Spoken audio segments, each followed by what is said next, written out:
اخويا مدمن مخدرات، وفجاه لقيته بيصورني وانا في البيت وبلبس البيت، وبعدين لقيته بيبيع الصور دي. مش عارفه اعمل معاه ايه، عايزه ارفع عليه قضيه.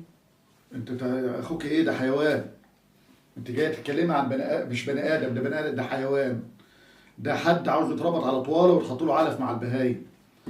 انت بتتكلمي على بني ادم كده تخلى عن كل قيم ومبادئ ودين واعراف، وركب حظيره السيد قشطه والخنازير.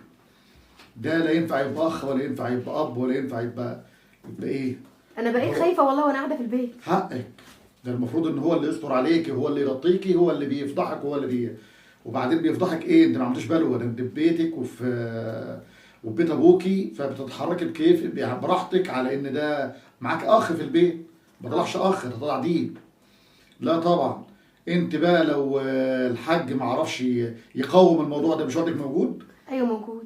لو والدك ما عرفش يلم الموضوع ده ويأدب الكلب ده ويحطه تحت رجليه ويحل الموضوع ده، ترجعي لي تاني ونحط حل قانوني ونرفع دعوة مباشرة ضده بان لا لا لا، ما ينفعش تتمادي في هذا الامر.